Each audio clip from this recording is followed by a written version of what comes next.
Hello everyone, and thank you for joining me. This is Michael Vasquez with the Binghamton Political BuzzExaminer.com, and I'm here today with Phoebe Morris, who is a Village of Owego trustee, and we have an opportunity to speak with her today at the Village of Owego meet and greet for the Rebuild Owego Party. Rebuild Owego Party. Get tongue-tied sometimes. At the Parkview Diner in Owego. And thank you for saving me. That's okay. One of the reasons we named it the Rebuild Owego Party when Kevin Millar and I formed it back in 2012, was mainly because we formed the party to rebuild after the flood.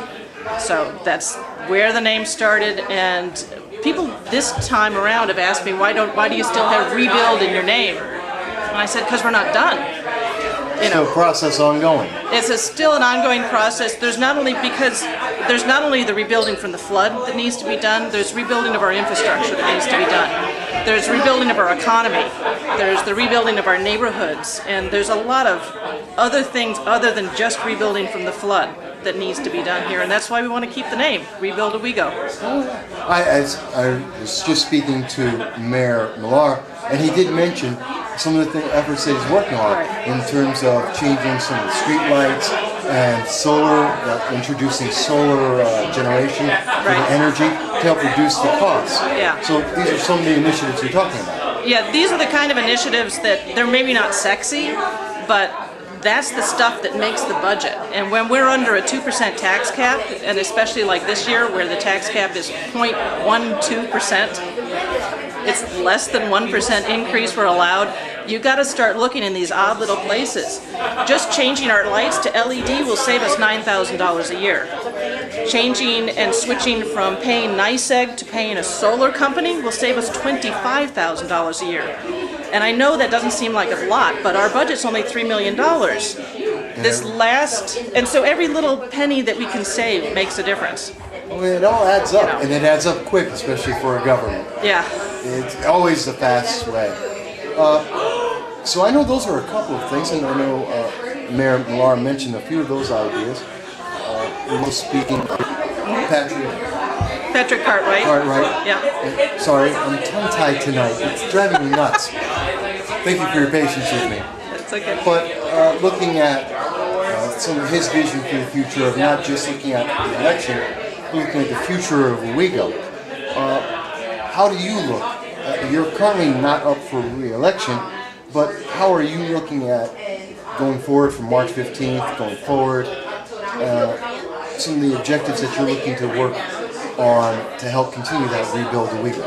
We're looking to do a lot of things. Right now we've been involved in a fight to save our police department and to save our fire department. Our opposition has been actively working to defund and get rid of or dissolve those two departments. And one of the problems we have here in the village, along with every other major community in the area, is drugs. And that's one of the reasons why we're so adamant about keeping our police department, because we've been working on a narcotics interdiction force with our police department. They've been having some great successes lately, and we're hoping to continue that in the future and drive the narcotics out of the village as we continue to rebuild our police department, which was cut pretty badly before that's one of the reasons I went back into office a year ago. And I'll be up for election next year, and one of the things I want to talk about in the election next year is getting more jobs into this little area. This little tiny village still has a lot of room for manufacturing jobs, phone banks, and we've got Crown and Court coming in. We've been working with the Industrial Development Agency and the Economic Redevelopment Agencies to make us more attractive to employers to come and build a factory here or renew one of the old factories that's empty here and give us some more jobs in this community. Because everybody knows more jobs always good. Is always good. Always good. Now, in case people are wondering, as I mentioned, this is a very active night. We have a lot of the candidates who are up for election on March 15th. We have some of the existing trustees who are here and a lot of the constituents. So if you hear background noise that peaks and ebbs, well, it's a live event. These things happen. So that's a great plan going forward. What do you think's going to... Well, actually, let me ask you. You mentioned something that came up last year. There was and we did an article about this on. It was a positive change, which now have changed their names. It appears to the First Taxpayer Party. Is that correct? Yes. So, and last year they were looking to get rid of the police department, and they had sent out a postcard. A postcard that caught our attention and got our article on it, which seemed to be having, there was some dispute about that. So they're still continuing to take on the police department? Yes, unfortunately in the last election, they got a majority on the board. So they have 4 votes to our 3. And so they were able to decimate the police department. They had us down last summer, we only had 3 police officers. We had the chief and 3 police officers on duty. So, doesn't sound like a lot. No, it's not a lot, and it really made me nervous. And we organized a few neighborhood watch programs to help out, but it's not the same as actually having a police officer on duty. There was a couple of months there last summer when we didn't have any police protection at all at night. From 7 o'clock in the morning till 7 o'clock 7 a.m. to 7 p.m. we had police protection, and then we didn't have anything for the next 12 hours. That's a scary thought for families. It's a scary thought, and we did have an increase in burglaries and robberies during that time, unfortunately. We tried not to tell people too much, but I got elected. I managed to hire 3 more police officers, and we have 3 more in the pike, hopefully going to be getting hired and getting into the police academy and starting to work here. So we'll have a full-time, we already have a full-time police force again, but we'll have a more effective and more effective coverage, yes, thank you, for our police here in the village. So people can sleep at night knowing, so I can sleep at night. So, not quite like last time. Yeah, it was a little nervous. We had quite the downtown merchants are the ones who really noticed it, because they're the ones who got hit, is the merchants downtown. And that's one of the things that I talk about when I'm talking to my opponents about why I want to keep the police force. They say it's a tax problem because it costs money and it's going to raise our taxes, which it is, and so we want to get rid of that because raising our taxes will reduce the value of our houses and it will discourage people from moving in. And I have the exact opposite view.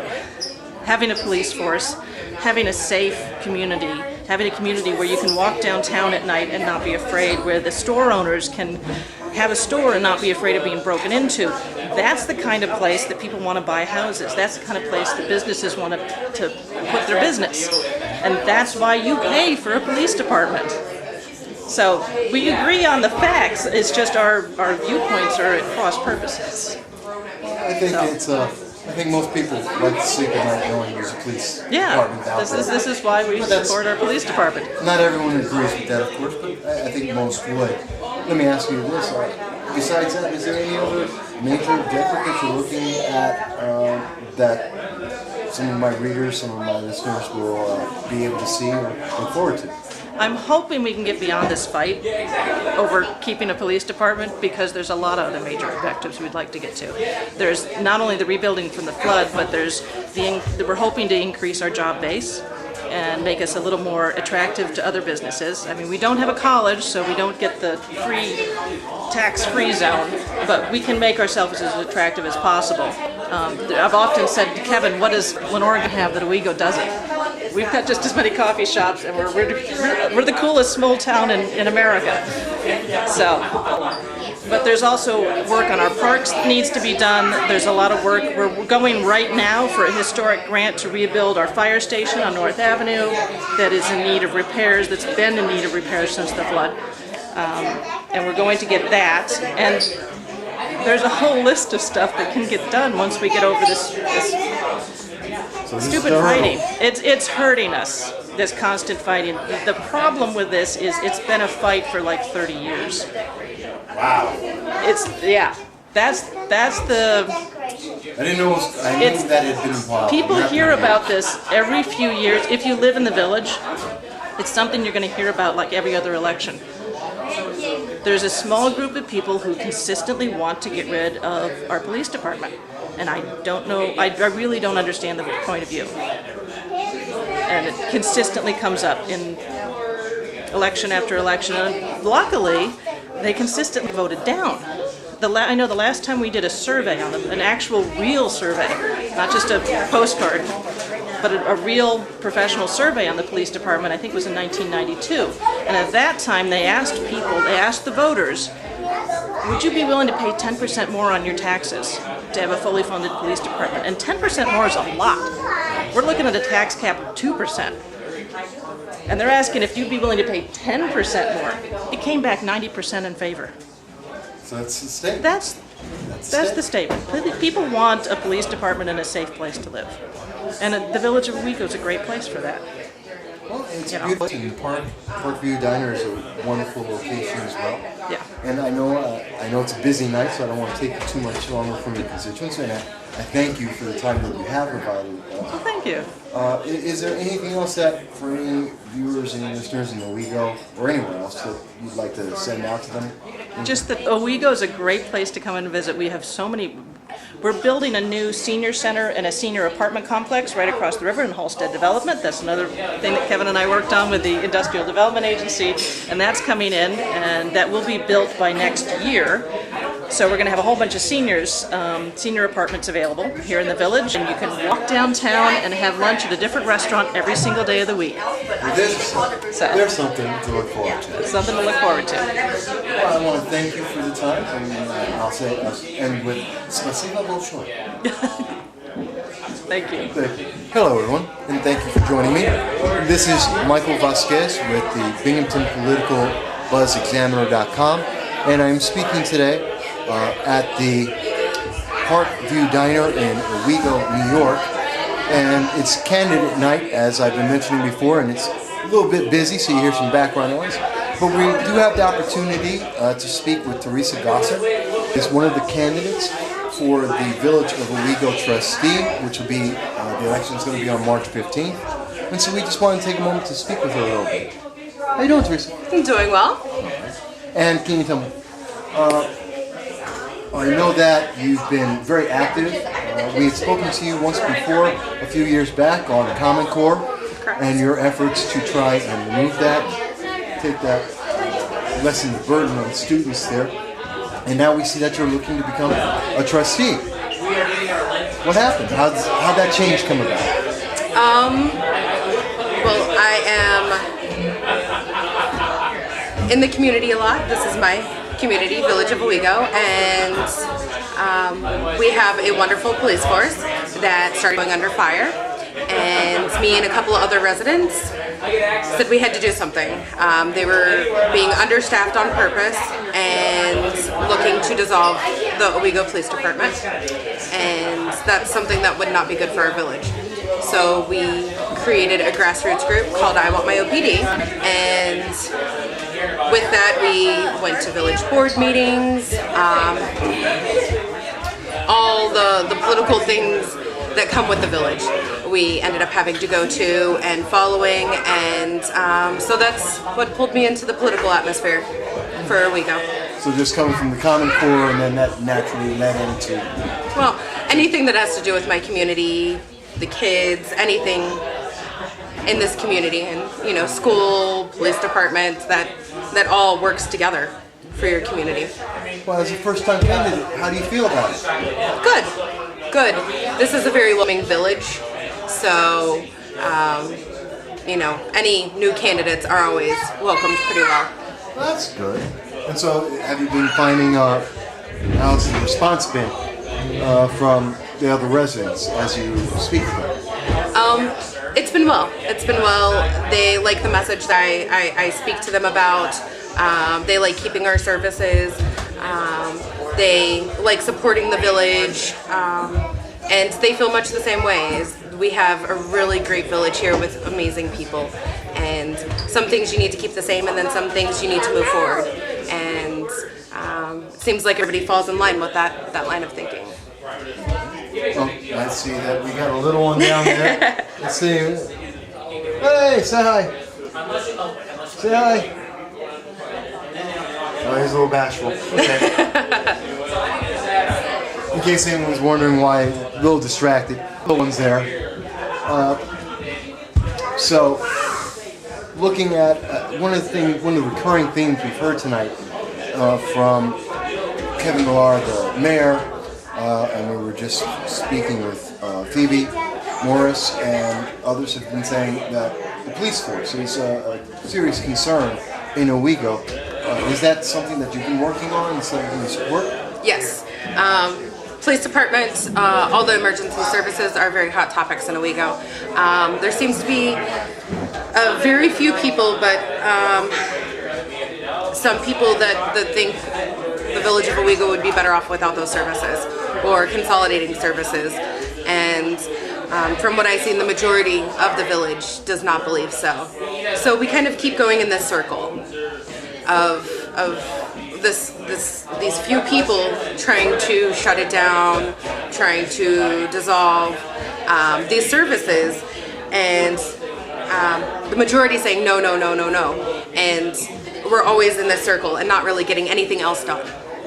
And I think everybody's really tired of that.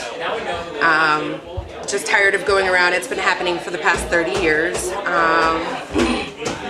And when I did I Want My OPD, I found out all this information.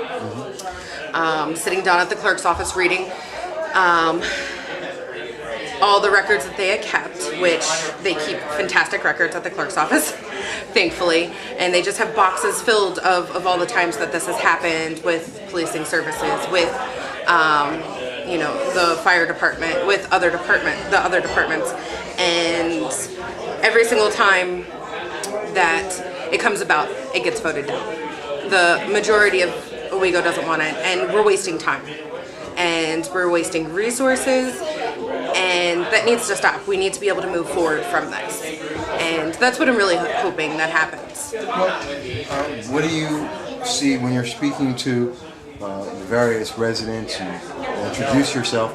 What do you hear some of their main concerns? What are they, if they're not, if I'm understanding correctly, they're satisfied with the police and having a police force and a fire department, then what is the concern that they would want? They're telling you that they want the trustees to address. They don't want to not have the police department local. They like the services that are provided by our police department. Our police department is not like a sheriff's department or state police. It's community policing, which is a much different service. And it's something that makes our town is the community policing. Most everybody in the community know the officers. So it's that kind of feel where you're like, oh, hi, officer, you know, and we're all very comfortable talking with them. And that's something that, from speaking with people, they want to keep. They don't want to lose that. You know, it kind of gives you a little piece of Mayberry here, which is really nice. It is. One of the most popular TV shows in America. And everybody loves that, you know, that you can see the police officer go by and you're like, oh, that's officer, or that's police chief, and you feel comfortable. And they also just do so many outreach programs and just to show the community that they are invested in us. And people don't want to lose that feeling. They don't want to lose that at all, and there's no reason why we should. According to the feasibility studies that I've read, it's cheaper to keep OPD than to consolidate services with the sheriff's department. And I think it's better with just for crime rates, for insurance reasons, that we have the 3 layers. And a lot of people agree with that. Well, what else would you be looking to do going forward separate of that? Separate of that, there's a lot of things that I'm looking forward to. It will be my first time in office, so I've already told the other trustees that are in right now and Kevin Millar that I want to go to as many trainings as possible because I want to learn, you know, what are the things that I can. You know, my main thing is to serve the public. And so any phone calls or anything that come my way, you know, I'm ready to do and handle and address. There's already been some concerns that several people have told me that, you know, I've got in the back of my head, and when I get elected, hopefully I can move some things for that. So it's going to be interesting. to see all the things that I can do. I'm hoping to learn a little bit about grant writing and see what we can do on that. I know one of the other trustees already is working on some grant funding for our fire department. And so I'm hoping to be able to kind of shadow her with that and watch her do that so I can learn. So it sounds like you're very excited. Yeah. I know a lot of people are nervous the first time they run for elected office. As have you been? Is it more exciting or is it more nervous? It's exciting talking to people in front of a camera. A little nervous. But I love talking to people. That's been my favorite part so far, is going door to door and talking to people, learning about them, and seeing that a lot of what I love about this village is the same thing that they love too. And so it's been great. It's been a positive response so far? Yeah, it's been really nice meeting everyone. Okay. Well, we have a bunch of people in Owego, as well as other parts of the state and the nation, actually internationally, that you can have an opportunity to speak to. Is there something that you'd like to let them know about you or the race or anything at all that you'd like to share with people? I don't know, maybe just I really love this village. This is home to me, and this is home to my children and my husband, and we choose to live here. We choose to make this place home. It's not where we originated from, but when we moved here we knew it was home, and now we're here and it will be forever home. We've fallen in love with it, and I want to say thank you to the community for making it home for us, for welcoming us, and all the hard work and the volunteering that they do. It's just great, and I'm glad to be a part of it. Well, we thank you for that, and we want to wish you best of luck on March 15th, and it's coming up quickly, and we just hope you're going to have a great time, and of course, stay in touch. We'll be happy to speak with you anytime, okay? Okay, thank you. Thank you.